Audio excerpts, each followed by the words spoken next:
बिस्मिल्लाहिर्रहमानिर्रहीम नहमदहु व नसल्ली अला मुहम्मद रसूलुल्लाहि करीम। ये प्रॉब्लम डिफरेंशियल कैलकुलस की है। Find at what points on the curve X cube Y plus Y cube one V is equal to X Y the tangent is parallel to one of the coordinate axis, यानी वो X axis के parallel है या Y axis के parallel है tangent. तो वो कौन सा पॉइंट है इस पे कर्व की जो टेंजेंट है वो एक्स एक्सिस के पैरेलल है या वाई एक्सिस के पैरेलल है।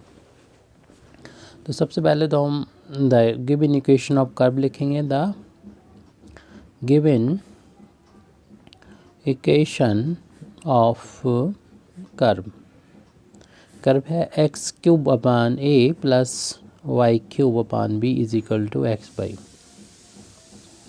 सबसे पहले तो हम टेंजेंट की स्लोप फाइंड करेंगे जो डी वाई और डी एक्स होती है, जो हम इक्वेशन नंबर 1 यानी कर्व के इक्वेशन को डिफ्रेंशिएट करके हमें मिल जाएगी।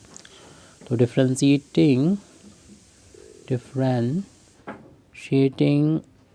Equation 1 with respect to X के रिस्पेक्ट में डिफ्रेंशिएशन करेंगे। जब एक्स के रिस्पेक्ट में लेफ्ट हैंड साइड का डिफ्रेंशिएशन करने जा रहे हैं तो यहाँ पर हमें दो टर्म मिल रहे हैं। तो फर्स्ट टर्म का पहले डिफ्रेंशिएशन करेंगे एक्स क्यूब बने का, और प्लस फिर सेकंड टर्म का करेंगे। आप इस स्टेप को डायरेक्ट भी कर सकते हो। राइट हैंड साइड में हमारा एक्स वाई का जो कि मल्टीप्लिकेशन है उसका हमें डिफ्रेंशिएशन करना होगा। लेफ्ट हैंड साइड में यहाँ पर हम देख रहे हैं कि जो कांस्टेंट है अपान में है, इससे हम 1 अपान ए बाहर ले लेंगे। डिफ्रेंशिएशन सिर्फ करना होगा एक्स क्यू का, इसे आप डायरेक्ट भी कर सकते हैं। ऐसे 1 अपान बी को बाहर ले लेंगे और डिफ्रेंशिएशन करना होगा एक्स के रिस्पेक्ट में बाई क्यू का। यहाँ पर आप मल्टीप्लिकेशन वाला फार्मूला अप्लाई कर देंगे। तो फंक्शन के मल्टीप्लिकेशन का क्या होता है फार्मूला, फर्स्ट फंक्शन वैसा ही, सेकंड फंक्शन का डिफ्रेंशिएशन प्लस सेकंड फंक्शन वैसा ही, और फर्स्ट फंक्शन का डिफ्रेंशिएशन। कुछ चीज़ें आप डायरेक्ट कर देंगे, हम डिटेल में बताते हैं। 1 अपान ए, इसमें डिफ्रेंशिएशन एक्स क्यूब का एक्स के रिस्पेक्ट में करेंगे तो पावर आगे आ जाती है, और जितनी भी पावर होती है उसमें से एक कम हो जाता है। 3 में से 1 कम करेंगे, 3 में से 1 माइनस करेंगे तो 2 आ जाएगा। प्लस ऐसे यहाँ पर 1 अपान बी, इसमें भी इसको एक्स मानते हुए करेंगे। एक्स क्यूब का जैसा होता है 3, जो भी है इसमें से एक कम कर देंगे 2, लेकिन ये एक्स नहीं है, इसलिए चैन रूल के अकॉर्डिंग इस वाई का हमें दोबारा से एक्स के रिस्पेक्ट में डिफ्रेंशिएशन करना होगा, यानी डी वाई वो डी एक्स। इस ब्रैकेट की कोई ज़रूरत नहीं है, हटा दीजिए एक्स, डी वाई वो D X plus Y into X का एक्स के रिस्पेक्ट में डिफ्रेंशिएशन 1 होता है। हमें चूँकि डी वाई वो डी एक्स की वैल्यू फाइंड करना है, यानी टेंजेंट के स्लोप, तो इसलिए हमें इसको एक साइड कर देना चाहिए। इस टर्म को हम राइट हैंड साइड में और इस टर्म को लेफ्ट में ले आएंगे। तो इसको पहले लिख लेते हैं। न्यूमरेटर में 3y² है, डिनोमिनेटर में b है, और इंटू हो रहा है डी वाई वो डी एक्स का, और इस टर्म को माइनस करें ले आएंगे राइट हैंड साइड से लेफ्ट हैंड, माइनस हो जाएगा एक्स डी वाई वो D X is equal to Y into 1 Y हो जाएगा, और इस टर्म को जब राइट में ले जाएंगे तो माइनस का हो जाएगा। ये 3 इंटू 1 3 अपान में ए है और इंटू एक्स स्क्वायर है। इन दोनों में हमें डी वाई वो डी एक्स कॉमन नज़र आ रहा है, जिसको बाहर लेंगे तो आ जाएगा 3y² अपान बी माइनस एक्स। ये डी वाई वो डी एक्स की वैल्यू हमें मिल जाएगी यहाँ से, वाई माइनस का 3x² अपान ए। इससे हम देख रहे हैं हमें डी वाई वो डी एक्स की वैल्यू मिल जाएगी। ये न्यूमरेटर में आ जाएगा y माइनस का 3x² अपान ए, और डिनोमिनेटर में आ जाएगा 3y² अपान बी माइनस एक्स। तो अब हम बात कर लेते हैं कि ये स्लोप है कर्व की स्लोप, कर्व की टेंजेंट की स्लोप है। अगर माना कि एक्स एक्सिस के ये पैरेलल है, ये एक्स एक्सिस है, ये वाई एक्सिस है, ये ओरिजिन है, ये कर्व है माना कि, तो अगर ये एक्स एक्सिस के पैरेलल होगी तो आपको मालूम है कि स्लोप क्या होती है, m इजिकल टू टेंजेंट का एक्स एक्सिस के साथ इंक्लिनेशन होता है, जो झुकाव होता है वो यहाँ पर एक्स एक्सिस के अगर पैरेलल होगी तो उसका 0 होगा, m की वैल्यू 0 होगी, और tan 0 की वैल्यू 0 होती है। इस तरीके से m की वैल्यू 0 होगी, m मतलब डी वाई वो डी एक्स की वैल्यू 0 होगी, m ही डी वाई वो डी एक्स होता है। तो यहाँ पर दो केस होंगे, तो केस फर्स्ट यहाँ पर हम बात कर रहे हैं अभी। तो if tangent is parallel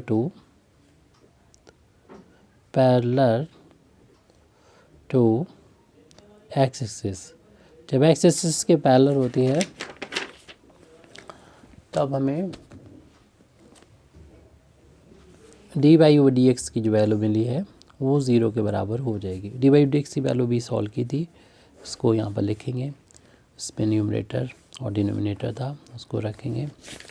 numerator में वैल्यू है y माइनस 3x² अपान ए, y माइनस का 3x² अपान ए, और डिनोमिनेटर में है 3y² अपान b माइनस एक्स, 3y² अपान b माइनस का x, 3y² अपान b माइनस एक्स। तो ये dy/dx की वैल्यू है।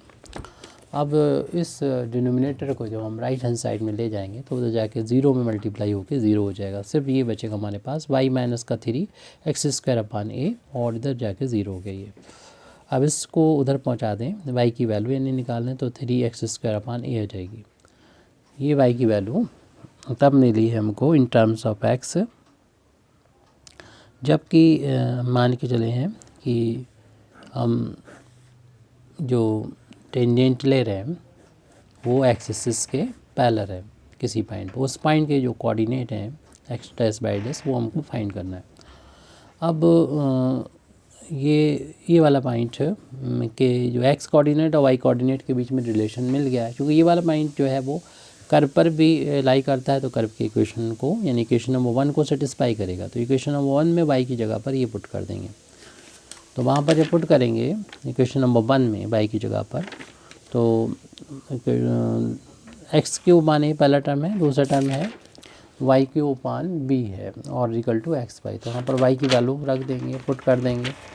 कितनी है y की वैल्यू? 3x² अपान ए, और अपान में b है, और उसका इस क्यूब है 3, इसका क्यूब है, अपान में b है, और राइट हैंड साइड में x into Y, right hand side में x इंटू वाई है। y की वैल्यू रख देना है हमें 3x² अपान ए, और फिर हमें यहाँ से वैल्यू मिलेगी।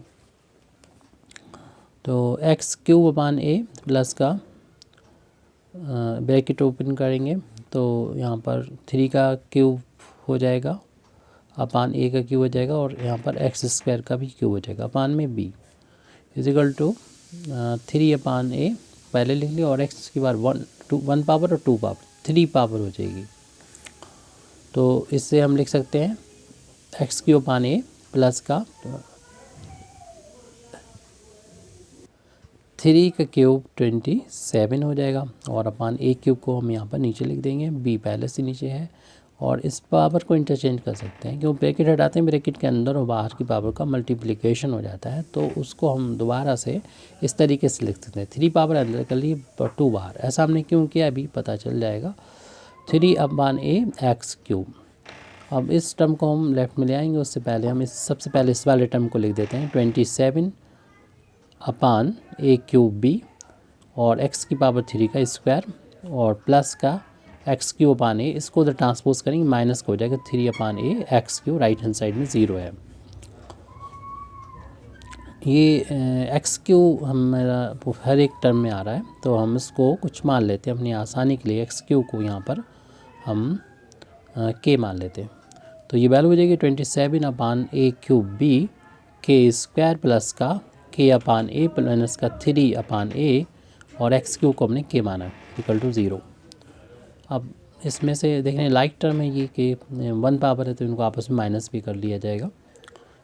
27 अपान a³ b और k², और प्लस का यहाँ पर हम या तो हम k अपान ए कॉमन ले लें या डायरेक्ट माइनस कर सकते थे। चलिए 1 आ जाएगा, यहाँ पर माइनस का 3 बचेगा इक्वल टू 0। इन दोनों टर्म में हम k अपान ए को कॉमन लिया है, बाहर लिया है, तो 1 बचा, यहाँ पर माइनस का 3 बचा, 2 आ जाएगा माइनस का। अगले स्टेप में इसको नोट कर दे रहे हैं हम 27 अपान a³ b k², और इन दोनों का डिफरेंस 1 और 3 का डिफरेंस -2 आएगा, तो माइनस जो होगा इस प्लस को माइनस में बदल देगा, यानी 2 k अपान ए, और राइट हैंड साइड में 0। अब इन दोनों टर्म में से हम k अपान ए को कॉमन भी ले सकते हैं। k अपान को जब कॉमन हम ले लेंगे, यानी कि कॉमन को बाहर ले लेंगे, तो 27 तो हम देख रहे हैं कि यहाँ पर ये था हमारा 2, 27 तो यहाँ पर बच रहा था, और अपान में एक पावर बाहर निकल गई, 2 बचेगी और b बचेगा और k की एक पावर बचेगी, माइनस के बाहर ले चुके हैं, a बाहर ले चुके हैं, 2 बराबर 0। अब ये फैक्टर 0 होगा, k अपान a बराबर 0 हो सकता है, या फिर हमारा 27 upon a square b k minus 2 0 हो सकता है। जब इस a को अदर इंटू करेंगे तो k बराबर 0 हो जाएगा और इस 2 को उधर ले जाएंगे तो 27 upon a square b k is equal to 2 हो जाएगा। k की जो वैल्यू है वो हम यहाँ पर पुट कर दें, जो कि एक्स क्यू माने तो एक्स क्यू बराबर 0, और यहाँ से इसको उधर पहुँचा दें, के की वैल्यू मिल जाएगी। यहाँ भी हम एक्स के की वैल्यू पुट कर रहे हैं 27 अपान ए स्क्वायर बी, और के की वैल्यू जो है वो एक्स क्यू थी वो बराबर 2। और देख रहे हैं कि इस वाले इक्वेशन से तो हमें एक्स की बराबर 0 मिल रहा है, और इसकी दूसरी जो वैल्यू है उसको उधर ट्रांसपोज करेंगे तो एक्स क्यू की वैल्यू हो जाएगी 2 ए स्क्वायर बी अपान 27। तो इसे और सॉल्व करेंगे तो एक्स की वैल्यू निकालेंगे तो 2 की पावर ये 3 पावर हटेगी तो पावर राइट हैंड साइड 1/3 आ जाएगी हर एक फैक्टर की। तो ए स्क्वायर की पावर भी 1/3 हो जाएगी, बी की पावर 1/3 हो जाएगी, और 27 की पावर भी 1/3 हो जाएगी। 27 को तो हम लिख सकते हैं 3 इंटू 3 लिख सकते हैं, यानी 3 की पावर 3 लिख सकते हैं, और 3 की पावर 3 यानी 27 की पावर 1/3, ये ब्रैकेट हटाएंगे, ब्रैकेट के अंदर और बाहर की पावर का मल्टीप्लिकेशन होने से 3 कैंसिल हो जाएगा, पावर 3 ये वैल्यू 3 आ जाएगी। तो एक्स की वैल्यू आ जाएगी 2 की पावर 1/3 इंटू ए की पावर 2/3 इंटू बी की पावर 1/3, और ये सॉल्व होकर 3 आ जाएगी वैल्यू। तो एक्स बराबर 0 हमारे पास 2 वैल्यू मिली है, एक्स बराबर 0 मिला है और ये वैल्यू मिलेगी। तो एक्स बराबर 0 जो होगा, एक रिलेशन मिला था हमें यहाँ पर, इक्वेशन नंबर 1 हमने यहाँ से लिखा था, मतलब ये वैल्यू को 0 के बराबर रख के देख लीजिए इसको। तो इसे इक्वेशन नंबर 2 डाल दीजिए। इक्वेशन नंबर 2 में ये वैल्यू रख देंगे, इक्वेशन नंबर 2 में ये वैल्यू रखेंगे x बराबर 0, तो हमें y की वैल्यू मिलेगी 3 इंटू एक्स स्क्वायर अपान ए, यानी 0 के स्क्वायर 0 और 0 इंटू करेंगे 0। तो एक पॉइंट मिल गया 0,0। दूसरा पॉइंट तब मिलेगा जब हम x की ये वाली वैल्यू पुट करेंगे, putting x is equal to 2 की पावर 1/3, a की पावर 2/3, b की power 1/3 upon 3 in equation number 2। तो इससे y की वैल्यू मिल जाएगी, और 3 अपान a इंटू एक्स की जगह पर हमें ये रखना है जो वैल्यू आई है x की, 2 की पावर 1/3 और a की पावर 2/3 और b की पावर 1/3 होल अपान 3 और उसका स्क्वायर था। ब्रैकेट हटाएंगे तो y इज इक्वल टू आ जाएगा 3 अपान a इंटू ब्रैकेट आएंगे तो सभी की पावर 2 हो जाएगी, यानी 1/3 की पावर भी 2 हो जाएगी, a की पावर 2/3 की पावर भी 2 हो जाएगी, और b की पावर 1/3 की पावर भी 2 हो जाएगी, और 3 की पावर 2 करेंगे तो 9 हो जाएगा, और जो 3 से कैंसिल हो जाएगा 3 टाइम्स। तो y की वैल्यू आ गई है, सॉल्व कर रहे हैं हम यहाँ पर y की वैल्यू को, तो मिल रहा है, देख लीजिएगा ब्रैकेट हटाएंगे तो ब्रैकेट के अंदर और बाहर की पावर का मल्टीप्लिकेशन हो जाएगा। 2 की पावर जो 1/3 था तो 2/3 हो जाएगा, a की पावर 2/3 था उसकी पावर पर भी 2 है तो 4/3 हो जाएगा, और b की पावर 1/3 है तो b की पावर उसमें होल स्क्वायर है तो 2/3 हो जाएगा।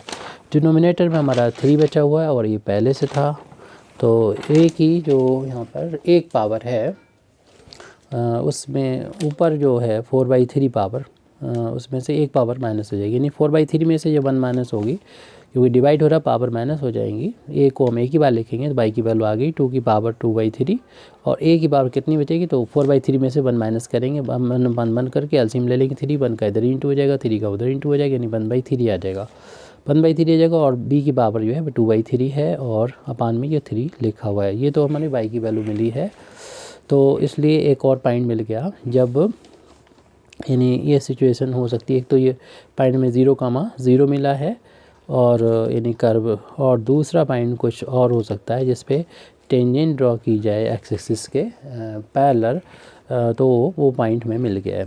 तो दूसरा पॉइंट मिला है, एक्स की वैल्यू थी 2 की पावर 1/3, a की पावर 2/3 और b की पावर 1/3 अपान 3, और तब ये मिला है 2 की पावर 2/3, a की पावर 1/3 और b की पावर 2/3/3। ये वाला पॉइंट मिला है। ये तब मिले हैं, 2 पॉइंट हो गए। एक तो हमारा 0 वाला 0,0 पॉइंट है, देयरफॉर द रिक्वायर्ड पॉइंट 0,0 और दूसरा पॉइंट है ये 2 की पावर 1/3, a की पावर 2/3, ये वाला पॉइंट हम नोट कर रहे हैं, और b की पावर 1/3 होल बाई 3 और 2 की पावर 2/3, a की पावर 1/3, b की पावर 2/3/3। द रिक्वायर्ड पॉइंट इतना एंड इतना when tangent is parallel to x axis। और देखिए इसको आपको हालांकि वन ही का बोला था, लेकिन आप दोनों ही निकालना होगा यहाँ पर कि one of the coordinate axis, यानी कोई एक कोऑर्डिनेट एक्सिस के पैरेलल हो टेंजेंट तब। तो जिस तरीके से हमने यहाँ पर केस फर्स्ट लिया था, एक्स एक्सिस के पैरेलल दिखाया था, ऐसे ही हमें अब वाई एक्सिस के पैरेलल निकालना होगा। लेकिन ये आप सेल्फ कर लीजिएगा, सेम कैलकुलेशन ऐसे ही रहेगा। शुरुआत हम बता दे रहे हैं। If tangent parallel to Y axis, जब वाई एक्सिस के पैरेलल होगी टेंजेंट, तो कर्व के किसी पॉइंट पर वाई एक्सिस के पैरेलल होगी, तो उस पॉइंट, वो पॉइंट कौन सा होगा कर्व का, वो हमें फाइंड करना है। ये पैरेलल होगी तो वो एक्स एक्सिस पर कैसी होगी, परपेंडिकुलर होगी। अगर ये पैरेलल है वाई एक्सिस के, तो उनके एक्स वाई एक्सिस के बीच का एंगल 90 डिग्री हो जाएगा।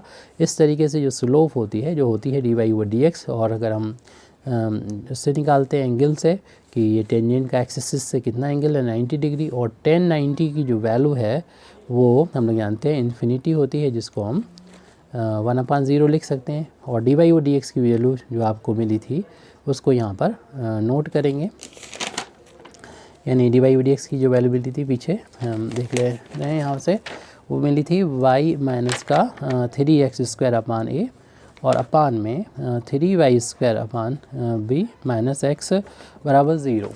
और इसके बाद ये था 1/0 था, 1/0 था। इस तरफ हमने नहीं लिखा है, इसको छोड़ दिया, जैसे काट दीजिए, और यहाँ पर इतना लिखा है। अब क्रॉस मल्टीप्लिकेशन करेंगे, 0 के इसमें इंटू, इसका इंटू, तो इसका इसमें इंटू मिलेगा 3y² b माइनस x बराबर हो जाएगा ये 0 के बराबर। तो जिस तरीके से हमें ये इक्वेशन मिला था यहाँ पर, जब हमने इक्वेशन हम ये मिला था और वहाँ से हमने x y की वैल्यू मिली थी, अब कि यहाँ पर वैसे ही वैल्यू मिल रही है, x की वैल्यू मिल रही है in terms of y, 3y² में वहाँ पर 3y² में b आ रहा है।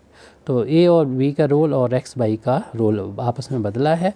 तो कर सिमेट्रिकल है, कैलकुलेशन आप चाहे दोबारा कर लें या आप कर लेंगे। देयरफॉर हमारा आंसर हो जाएगा, सिंस बाई सिमेट्री से कह सकते हैं, बाई सिमेट्री, आप वैसा ही कैलकुलेशन कर लीजिए आप जैसा कर रहा था अभी। सिमेट्री, एक तो पॉइंट में 0,0 मिल जाएगा, दूसरा हमने देखा कि ए की जगह पर बी आ रहा तो बी की जगह पर ए आएगा, तो सेम हमारा ये पॉइंट इस जैसा होगा, तो ए और बी का रोल बदल जाएगा, तो ये पॉइंट आ जाएंगे। पहला पॉइंट ये और दूसरा पॉइंट ये आ जाएगा 2 की पावर 1/3। यहाँ पर बी ए की जगह हम बी कर देंगे, बी की जगह पर ए कर देंगे, यानी ये लिख देंगे। यहाँ पर चेक कर लीजिएगा आप, बी की पावर 2/3 और ए की पावर 1/3 अपान में 3 और कामा 2a की पावर, ये क्या लिखा हुआ होगा, 1/3 होगा। तो यहाँ पर ए की जगह पर बी हो जाएगा, बी की पावर 1/3 और ए की पावर 2/3 अपान में 3। इस तरीके से हमारी प्रॉब्लम कंप्लीट हो जाती है। Thank you very much indeed for listening me. वाखिर दावाना अल्हम्दुलिल्लाहि रब्बिल आलमीन।